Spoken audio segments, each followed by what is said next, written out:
karugtong ng nakaraan, noong bata pa ako ay nabaril na ako minsan. Ito ay isang kapanapanabik na matinding karanasan. Sabi ng ating bida, bakit ba bigla mong sinasabi ang tungkol sa baril? Nakasimangot na bulong ng babae sa kanyang isipan. Gusto mo bang subukang mabaril, senyor? Ini-aksyon pa ng ating bida ang kanyang daliri na parang may babarilin. Tinatakot mo ba ako ngayon? Oh, teka, kalma ka lang, hindi naman banta ito. Hindi ka lang pumasok sa posisyon ng policy chair ng Federation of Korean Chemical Workers, di ba? Sabi ng ating bida sabay, ihip ng dulo ng hintuturo nito. Nalampasan mo ang pressure at hindi mabilang ng mga threat para makarating doon, tama ba? Pinagpawisan na sabi ng babae, at pinaplano mong tumakbo kaagad para sa kongreso, di ba? Paano mo nalaman iyan? Oh, bakit parang gulat na gulat ka? Nag-iimbestiga ka ba o ano? Ikaw ang unang nag-background check. At tigilan mo na ang pananaksak sa likod ng mga inosenteng propesor. Bahagyang sigaw ng ating bida na nang gagalaiti sa galit. Maya-maya ay kumalma ito, at habang mabait pa ako, lumayo ka sa ginagawa mo ngayon. Anong kalokohan ang pinagsasabi mo? Lumayo saan? Sa eksaktong sinasabi mo, pagkaila, nakabadong sagot ng babae, hindi. Ito ay para sa aking pagkuha. Huwag mo nang balaking naidikit ang pilak mong kutsara sa ulam ko, hindi. Ikaw ang nasa likod nito, di ba? Ikaw, ang responsable dito, di ba? Agad tumawa ang ating bida. Uulitin ko ulit ito sa'yo. Katulad ng sinabi ko kanina, ako si Juhaehyun. Ito ang huling babala sa isang tusong fox na pumasok sa yungib ng isang tigre. Ano, huling babala? Tusong fox, ulit ng babae na kinakabahan. Walang umaaligid sa akin na lumalayo ng 2 paa. At hindi ako nagmadali kahit sino dahil lang sa senior o babae man sila. Sa harap ng tigre, dapat mong iyuko ang iyong ulo at isuksok ang kulay abong buntot mo. At kung gusto mo mabuhay ng matiwasay sa natitirang mga araw mo. Putol na sabi ng ating bida, ang baliw na bastard na ito. Kinakabahan na bulong ng babae, agad dumilim ang buong silid ng opisina na ikinatakot ng babae, at napaatras ito sa kinauupuan, nang bahagyang tumingin ito sa itaas at nakita nito ang mukhang halimaw na ating bida. Isa siyang demonyo, bulong ng babae, lumipas ang oras, habang naglalakad ang babae sa labas ng gusali, damit, Jang Taesan, bulong nito, maya-maya ay tumunog ang cellphone nito, at agad itong sinagot, "Hello, Miss Chairman, nakatanggap ako ng tawag sa asawa ko." Sinabi niya na nakatanggap kami ng abiso ng resignation kasama ng isang demanda para sa mga damage. Ano bang nangyayari? 100 billion o 100 billion won? Hindi agad nakasagot ang babae, parang ang daming ng miyembro ng unyon ang nag-quit at sumali sa bagong unyon, sabi ng nasa kabilang linya, "Mr. Chairman, bakit mo hinayaan mangyari ito? Hindi mo man lang napanatili ang mga miyembro ng union sa linya mo." Sabi ng babae, "Ano?" Sagot ng nasa kabilang linya, "Kung kumilos ka para kang walang kakayahan, papaano mo pa planong humawak ng mas malaking responsibilidad? At bilang isang chairman, dapat ay nakuha mo ang katapatan ng union sa anumang paraan na kinakailangan." Napatanga ang lalaking leader ng union, pero parang nawalan ka ng tiwala, nawalan ka ng confidence, sabi ng babae. "Hindi, ano bang sinasabi mo? Kailangan kong i-check muna ito sa office. Pero kung may nabuong bagong unyon, ilalagay din tayo nito sa mahirap na posisyon. At ang union na iyon ay binubuo pa rin ng parehong mga manggagawa. Ano, hey, Kang Juhi, anong klaseng BS ang nakikita mo?" Sabi ng nasa kabilang linya, agad pinatay ng babae ang kanyang cellphone. "Damn these ignorant fools, lalo na silang nagiging makulit kapag nagagalit," bulong ng babae, tumingin ang babae sa itaas ng gusali, at nagbanta pa ito sa ating bida, "Junior, babantayan kita, at darating ang araw na tiyak na kakailanganin mo ang tulong ko." Tumigil ito sa paglalakad at tinitigan ang pinakamataas na gusali na kung saan ang opisina ng ating bida, bago ito umalis, lumipas ng ilang araw. Habang naglalakad ang ating bida, na may kausap sa cellphone, chairman itinaas ng union ang puting bandila. "Ganun ba? Paano ito napunta?" Ang lahat po ay lumabas ng payapa at nasa kustodiya na sila ng pulisya. You've done well, hindi po, ang lahat pong ito ay salamat sa iyo Chairman. Mula sa kabilang linya, please magpatuloy sa demanda gaya ng pinlano, muling simulan ang operasyon ng mga kumpanya at magbigay ng babala sa bagong unyon, sabihin sa kanila na laging panatilihin ang kanilang makakaya, at kumilos ng may pakiramdam ng pagmamayari, ngunit manindigan lamang sa mga bagay na hindi sumasalungat sa kanilang konsensya. Sige po, naintindihan ko, lahat ay nag-aagawan upang malaman kung sino ang tunay na nangingibabaw na shareholders. Hahaha, keep that a strict secret, okay, bibisita ako ulit next time. Alright, take care. Humakbang ang paa ng babae. Anong ginagawa mo? Sabi ng babae mula sa kanyang likuran. Agad lumingon ang ating bida at kinilala ang nagsalita. Sabi ng ating bida at agad itong tumawa. May business call lang ako. Haha, mukhang busy ka. Hindi naman dahil sa akin, di ba? Sana ay hindi. Ito ay dahil din sa Siyun Pharmaceuticals. Haha, narinig ko na maraming pera ang ibinuhos dito. Well, hindi naman ganun kalaki ang 2 billion won. It's fine, inilipat mo na naman sa aking lahat ng shares mo, di ba? At ang Siyun Pharmaceuticals ay naging isang top tier na kumpanya sa magdamag. Oh my, tinatanggap mo ba iyan bilang isang dowry? Hahaha, depende sa kung paano nangyayari ang mga bagay. Hindi, itago mo na lang. Wala na talaga akong ibang gusto pa. Bilhan mo na lang ako ng supercomputer na binanggit mo kanina. Ang supercomputer, bulong ng ating bida. Bakit masyado ka yatang now-obsessed sa bagay na ito? Anong pinagsasabi mo? Ikaw ang unang naglabas nito, ang sabi mo ay bibilhan mo ako. Bahagyang napikan ito. Tulad na kung paano ang mga supercars ay isang pangarap para sa mga lalaki, meron din akong ganyan. At laging ako ang pinakamalakas, pinakamakapangyarihan bagay sa mundo. Napatingin ang ating bida. Of course, kukunin ko yun para sa'yo, pangako iyan, kailangan ko rin ng supercomputer, bulong ng ating bida sa isipan, at upang manatiling nangunguna sa laro sa teknolohiya ng AI ay kailangan na kailangan, ano ang tungkol sa data center. It's scheduled to break ground in October, then, maari bang pumasok na tayong sa loob senior, Pwede bang itigil mo na iyan salitang senior, parang pakiramdam ko ay ang tumatanda ako, kung ganun, ano ba ang dapat kong itawag sa iyo, Siyun or something like that, wow, hinihiling mo ba sa akin na i-drop ang formal na speech, dapat ko bang subukang iyon, oo naman Tae-san. Samantala sa loob ng building, senior you're amazing. Nabalitaan ko nangunguna ka sa klase mo noong 2nd taon ng law school noong nakaraan semester. Kukuha ka na ng bar exam next year, di ba? Nakarinig ako ng magagandang bagay tungkol sa iyo mula sa mga senior sa Sillimdong. At ang sabi nila solid talaga ang fundamentals mo, sabi ng mga lalaking humahanga. Pakiramdam ang swerte ko ngayon, sabi ng babae, bilang isang seniors nyo, sagot ko ang isang malaking tanghalian at kasama ng kape. Why are you making me blush? Iniisip ko lang ang next year at hindi ako magkakaroon ng mga cute na juniors na tulad nyo. Haha, miss ipagpatuloy mo lang kami. Sa kumpo lang ng mga nagkwekwentuhan, sa di kalayuan ay nagdaan papasok ang ating bida kasama si Siyun, isang lalaki na ka-juniors nila ang nakapansin sa ating bida, at agad itong tinawag. Si Jang Tae-san, what the, nagpalit ka na naman ba ng girlfriend? Ang lalaking ganyang ay isang player, di ba?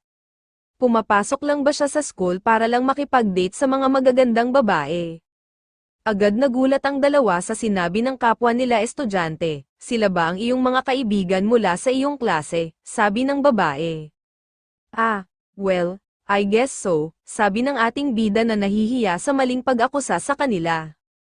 Tae-san, tawag ni Yeren, naging maganda ba ang pahinga mo nung bakasyon? Agad sumagot ang ating bida na hindi nagustuhan ang pangungumusta ng babae. Agad itong nag-isip ng paraan para mainis niya ang babaeng si Yeren. Hindi mo ba nakikitang may date ako ngayon? Wala ka bang sense? Ano naman yun? Sagot ng napahiyang babae. Hindi ba masyado ng malayo? Yeren Sr. Tae-san, nahihiyang sabi ng babae na si Yeren. Hindi mo ba nakikita may date ako ngayon? Yeren, wala ka bang sense? Tae-san, nahihiyang tawag ng babaeng si Yeren sa ating bida. Mula ngayon, umakto ka na hindi mo na talaga ako kakilala, at iyon na ang huling alaala nating magkasama. Anong sabi mo? Napapahiyang sabi ng babae. Anong kalokohan ba nangyayari? Ang bastos na iyon, sino sa tingin niya ang kausap niya? Wow, ang jerk na ay tila may sakit. Senior, dapat ko bang turuan ng leksyon ang lalaking iyon? Sigaw ng mga estudyante na ang kanilang panig ay nasa babaeng si Lee Yeren. Agad tumalikod palayo ang ating bida at si Sion. Jiang Taesan, nagkamali ka lang. Ang lakas na loob mo na huwag ako pansinin hanggang sa dulo ng ganito. Nakasimangot na sabi ng babae. Samantala, sa New York, USA. Boss, na iset up ko na ang organization ng charity fund gaya ng iniutos mo. Robert, good work. Wala po yun. Ako ay humanga sa fast forward thinking approach. Ang boss ko dapat ay isang alien. Bulong ni Robert, nagpaplano kami mag-liquidate ng malaking bahagi ng Korean investment funds, higpitan mo ang iyong mga kamay at padadalhan kita ng listahan ng mga bagong korporasyon para makapag-invest ka. Mula sa kabilang linya, oo, e-check ko ito at isusulong ko itong mabuti para ma-transfer. Sabi ni Mr. Robert, isang binata mula sa silangan na nagkamit ng napakalaking kayamanan na may walang kapantay na pananaw.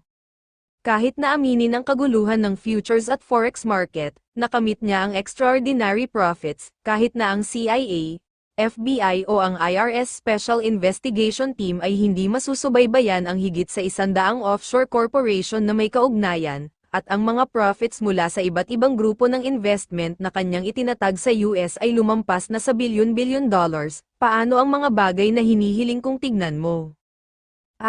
Oo, magtrabaho ng mainit sa paglapit sa lahat o sa mga channel, may mga mapanganib na organisasyon na kasangkot kaya, manyaring maging masinsinan sa seguridad. Sabi ng ating bida mula sa kabilang linya, nag-aalala ako sa'yo, boss. Haha, I'm fine. Anong ginagawa ng mga Korean bodyguards? Mas may kakayahan nga sila kaysa sa inaasahan ko. Ang ilan sa kanila ay pare-pareho ang mga instruktor.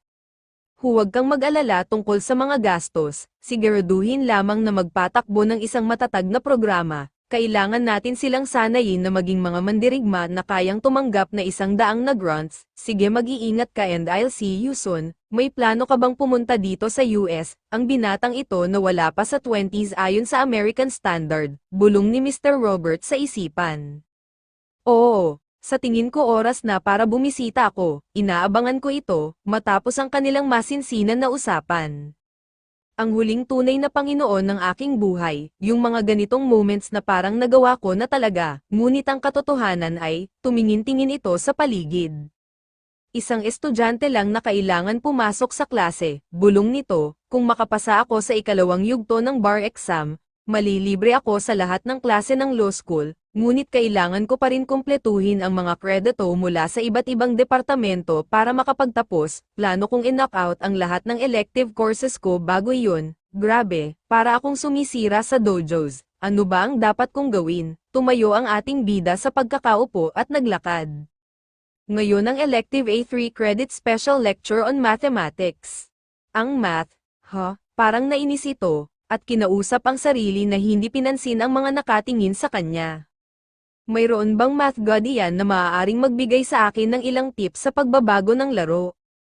Lalo na, ang anumang rekomendasyon mula sa mga nasa banal na kaharian ay pahalagahan. Baliw yata ang taong ito, wow, sabi ng mga nakapuna sa ating bida.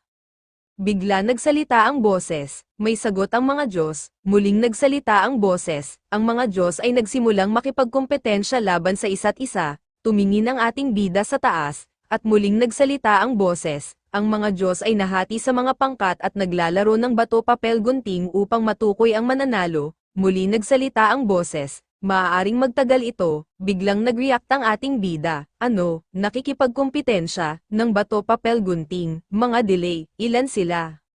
Bahagyang sigaw ng ating bida, muling nagsalita ang boses, 12,764 na Diyos ang kasalukuyang naglalaro ng bato-papel gunting. 12,764 na Diyos, habang kausap ang boses sa taas, hey, mas mahusay kang magkaroon ng sapat na kasanayan upang ibagsak ang propesor mula sa Korea University Math Department, kung wala kang skills wala kang makukuhang points, alam mo naman yun, di ba? Muling nagsalita ang boses. 5,222 na ang na-forfeit. Napangangan nitong sabi na inis, muling nagsalita ang boses, ang bilang ay mabilis na bumababa, muling nagsalita ang boses, ang huling Diyos ay pumili na, lumiwanag ang nasa likod nito at hindi kumibo habang nakatingala. Matuling lumipas ang mga oras, ang mga talento ay lumalala sa araw, ang matematika ang pundasyon na lahat ng agham, tumingin ang lalaki sa kanyang orasan, may 5 minuto pa tayo sa lecture, Professor Namgong Donggo from the Department of Mathematical Science. College of Natural Science, bakit wala ni isang o higit na nagsisikap? Hindi ito tulad ng mga lumang araw na ang pagiging isang math structure ay kayang lutasin ang lahat, may paraan pa ba para maayos ito, agad humakbang ito, hindi ko sila basta-basta kayang bigyan ng sipa, bulong nito habang naglalakad sa hallway ay may narinig itong tunog. Anong tunog yun? Natanong nito ang room na kanyang pupuntahan, parang may nangyayari, pumasok ito sa pinto ng room, napatingin ito sa harap ng blackboard.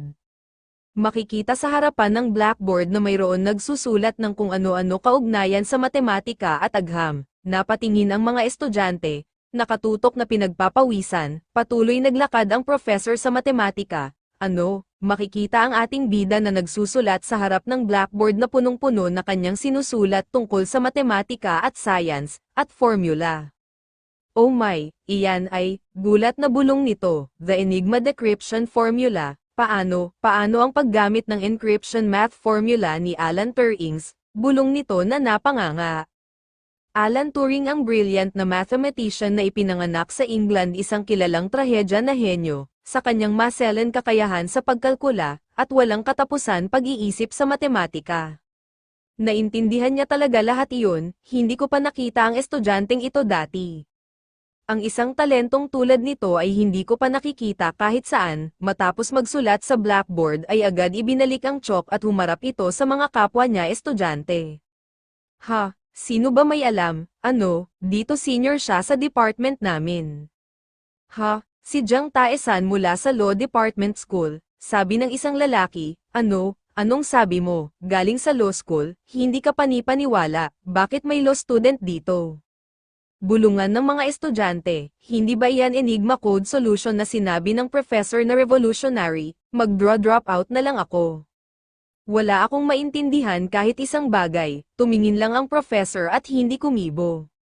Hello, I'm Jiang Taesan from the law school, class of 08, and I'll be taking this math special lecture this semester. Siya ay isang freshman sa class of 08, wow, nakakabaliw iyan, oh my, totoo ba ito? Ipagpaumanhin ninyo sa biglaan ko pagsulat sa inyong blackboard ng inyong classroom. I got a little carried away, maaaring alam na ng ilan sa inyo ang formula na ito at ang solusyon.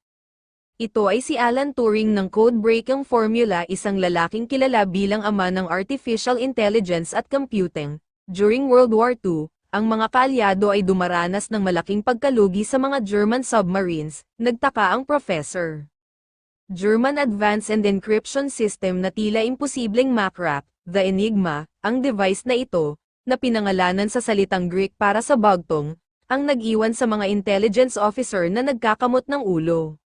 That's hot, bulong ng babae, ang Enigma machine ay ginawa tulad ng isang makinilya.